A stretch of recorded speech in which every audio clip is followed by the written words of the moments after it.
This is Lab Medicine Rounds, a curated podcast for physicians, laboratory professionals, and students. I'm your host, Justin Kreuter, the Bowtie Bandit of Blood, a transfusion medicine pathologist at Mayo Clinic. Today, my guest is Dr. Allan Dietz, and we'll be talking about cellular therapy and how it's responding to the COVID-19 pandemic.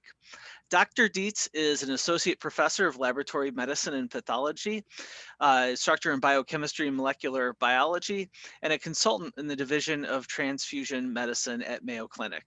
Thanks for joining us today, Dr. Dietz. Thanks for having me, Justin.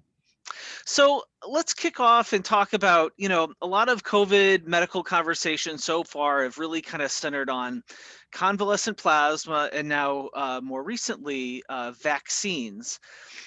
How is our cell therapy products or how is cellular therapy contributing to the COVID effort? Yeah, no, that's a good question. There's been a lot of activity, perhaps under the radar, but pretty intense activity associated with cell therapy and cell therapy interventions for COVID. Most of that has been built on the back of some understanding that's really taken place over the last 10 years of the power of cell therapy to treat very difficult diseases. The one that comes to mind is a type of cell therapy called CAR-T, which has been focused on the use of activated T cells in B-cell leukemias. The reason that has gotten a lot of effort and woke up a lot of people about the power of cell therapies is its profound efficacy. It actually has taken a disease which was life-threatening and made it generally manageable with giving very good outcomes for patients. That experience has led to, I think, a lot of intense investigations into other types of cell therapies that look at perhaps the other side of the coin, which is how do we suppress immune responses when they get out of control. One of the cell types that has been associated or investigated for that is a cell type called a mesenchymal stem cell. And a mesenchymal stem cell has a pretty profound anti-inflammatory component to it. To that end, there's 9 clinical trials going on now in the US that are investigating different versions of mesenchymal stem cells plus different dosage and different ranges of the time in COVID patients. 2 of those investigations have already led to some publications, one of which was a case control study. They used 15, I think it was 31 controls, patients who had suffered with severe COVID and who'd been on ECMO. So these are very advanced, very sick patients, compared to 9 patients who'd been treated. Of the 31 control subjects, over half had died by the time they'd finished studying. But in those treated with the stem cells, only 2 had. Now that's a case control study, so we have to take that with a bit of a grain of salt, but there's also been a randomized placebo-controlled study that was published in Stem Cells in Translational Medicine, I think just within the last month or so.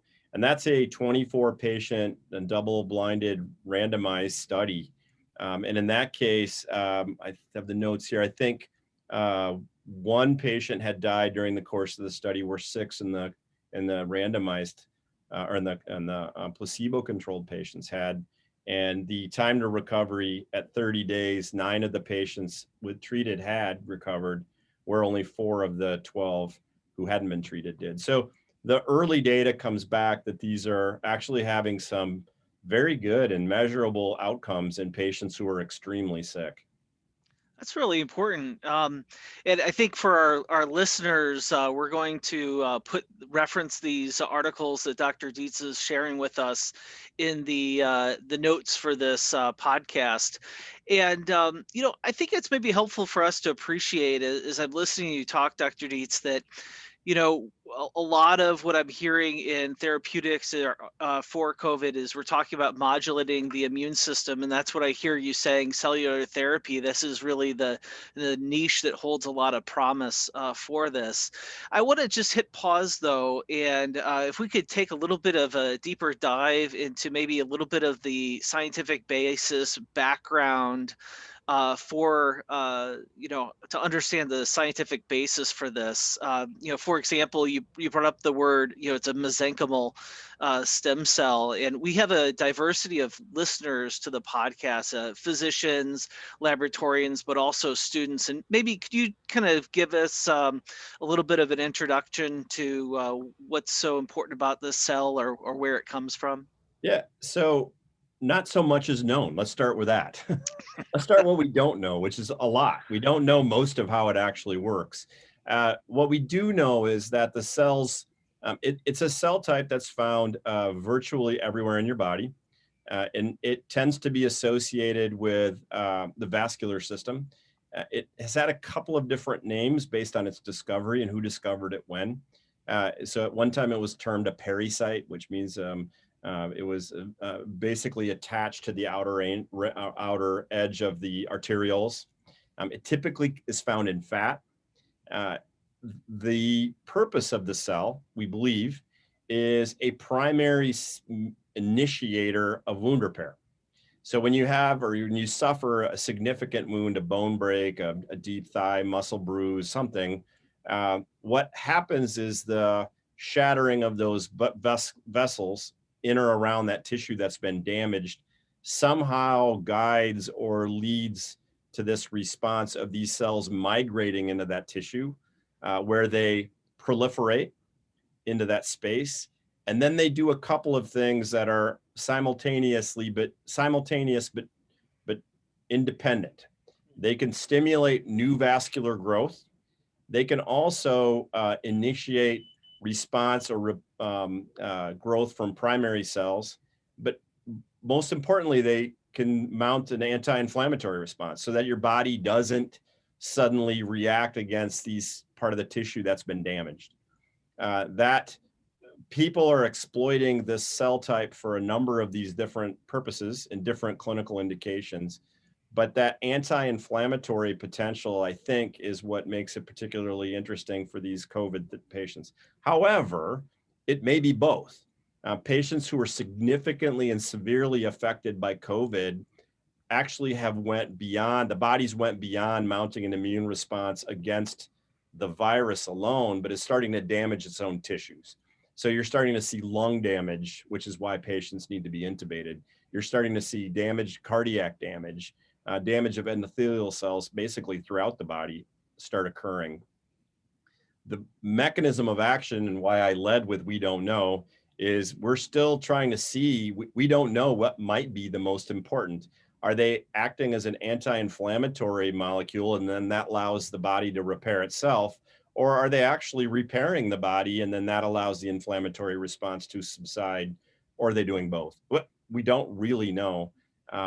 The advantage of using these relatively undifferentiated cells, though, is that they seem to know what they're doing, right? So you put them in and they seem to have a way of getting to the affected environment and mounting the appropriate response. I see. So that kind of maybe brings me to a point I've been wanting to kind of address for our listeners, is to get an appreciation for what's really involved. You and I talking about cellular therapy. You direct a cellular therapy lab. Probably most of our physicians that are listening, and also probably laboratorians, do not have access or work in this area. I was wondering if you could give us a little bit of a flavor on what sort of work is involved. What is the work that you and your lab are doing for patient care? So we're still required, if you want to use cells as drugs, we are still required by the FDA to meet all the requirements of drug manufacturing. So that means we have to have very good control over all of our procedures and processes we have in place. We have to understand where our starting materials come from. We have to be able to qualify all our starting materials as being allowable for drug manufacturing. So we have the typical requirement of any drug manufacturer. But on top of that, we have the fact that these are living drugs. So they can't be bottled and stored for years on end. They can't be necessarily terminally sterilized, because if you if you autoclave them, you kill them. So we can't, we have other certain requirements by the nature of the fact that we're using living tissue that we have to meet, that makes our job particularly more difficult. It also tends to go hand in hand with our clinical colleagues, because we tend to we start with living tissue and we end with living tissue. And both of those also intersect with our clinical colleagues. So we have it's a very team-based approach towards therapies that requires clinical understanding, a drug manufacturing pool, and then backward delivery through the clinical pipeline to make it work. Those unique criteria really have limited the cell therapy commercialization concept, because there are no big pharma cell therapy companies. Most of the work, not all of it, but most of the work is actually being developed in major medical centers. So I think we've done a good job here at being able to kind of help lead some of the cell therapy in the country. And I think the reason it's been successful here is both our early involvement in the field, as well as our very strong team-based approach towards doing it. Yeah, as I hear you talk, as a transfusion medicine doc, this struggle about having something that is really so individualized, and I'm sure a lot of people are interested in individualized medicine and the promise that holds. It seems like it's so individualized. Everything is kind of this N of one, and yet, you have to work inside this regulatory framework. And I imagine there's some unique struggles that come up with how do you regulate this sort of N of one that's happening. I know that you've had success in some other diseases, breakthroughs, and once you figure out a successful cellular therapy, is there then opportunity for that to get brought to scale Oh. for a given patient population, or is cellular therapy really needs to exist as a very individualized treatment? So I think both, actually. I think it has some of its best potential is the fact that it will be individualized.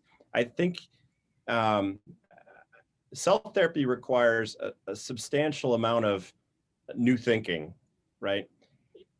One idea is, one thought is that the medical center itself can provide the drug for you. The second one is that it may be best that you get your own as opposed to getting it from somewhere else. It may be that we are now not putting our hopes on the power of single chemicals through the classical drugs, but we're putting our hope on the system, the cell, we are a body made up of systems. And now we are actually have kind of graduated to where we're now starting to manipulate those systems. But that does bring with it a whole series of challenges, one of which is objective scientific discovery. And I think there's no shortcut that you can take that's still going to require randomized controlled trials.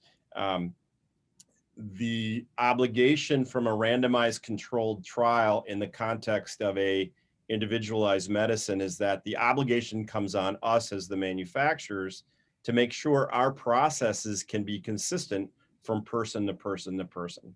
So if we're going to make a mesenchymal stem cell for you and for me, we have to make sure that at the end of the day, we're effectively making the same product, even though it started from a different place, that our process is so strong that it produces the same product. Very few examples are yet in existence where it's happened, but I firmly believe it can happen and it will happen. I think the strength of the results are so powerful that we're going to figure out how to make it work. Yeah, I think that's something that I see in your work when, we're at our division meetings, and I see you working on both of these levels, very individualized, but and also looking at some potentials to really upscale um, therapies. And for a lot of our listeners, again, I think cellular therapy, the future is definitely bright.